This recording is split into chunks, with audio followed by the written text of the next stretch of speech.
Passage 1. Pollution from two-stroke engines.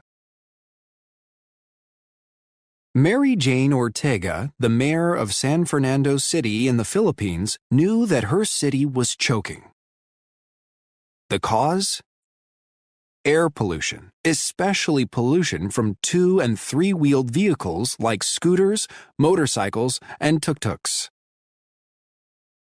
The World Health Organization estimates that air pollution kills 2 million people a year.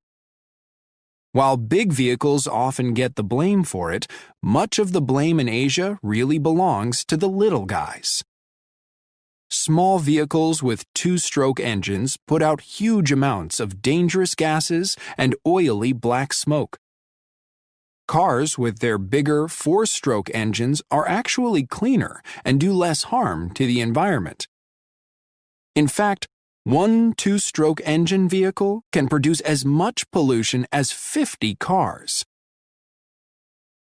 Mayor Ortega thought that the solution was to get rid of the two strokes. She offered interest-free loans to help people pay for new vehicles with four-stroke engines. Within 3 years, there were 400 of them on the streets of San Fernando. But there were still more than 800 of the two-strokes. Even with a loan, the change to a four-stroke was just too expensive for many people. Two-stroke engines are lighter and simpler, so they are less expensive to buy and maintain. Another problem was that the people who did change to a four-stroke were selling their old two-stroke to someone else in the city.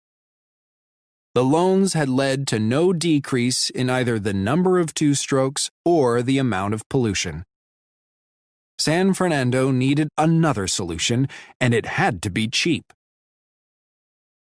Meanwhile, in Colorado, USA, a team of college students were trying to win a competition. They were developing a clean two-stroke engine snowmobile for use in Yellowstone National Park. The team built a winning snowmobile that led to the startup of a nonprofit business, EnviroFit. Using technology developed for the snowmobile, EnviroFit came up with a way to retrofit two-stroke engines. Retrofit means to improve a machine by putting new and better parts in it, after it is already made. The company designed a retrofit kit, a set of parts and tools for people to use on their own two-stroke engines. Using the kit could both reduce the pollutants in the exhaust and help the engine make better use of fuel. The company sent kits to the Philippines to be tested by 13 taxi drivers. Each driver had a three-wheeled motorbike with a sidecar for passengers. After 8 months, the results were great. Using the kits had cut both pollution by more than 70% and the waste of gas and oil.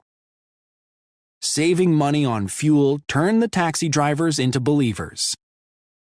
They found that using the kit could mean increasing their income by as much as a third. Right away, they started to spread the word among other drivers. Rolando Santiago, president of a taxi drivers organization, was one of the first drivers to retrofit his engine. He says, "After 6 months of using the kit, my extra income helped me save for a matching house grant.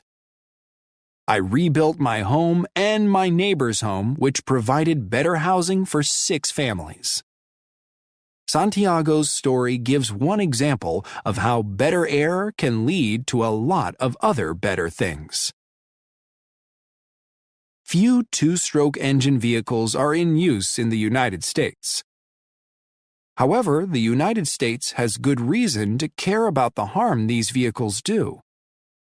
Pollution pays no attention to borders between countries or continents.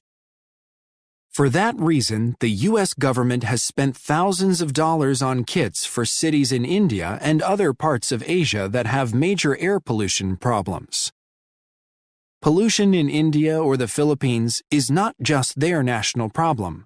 And pollution in Asia is not just Asia's problem.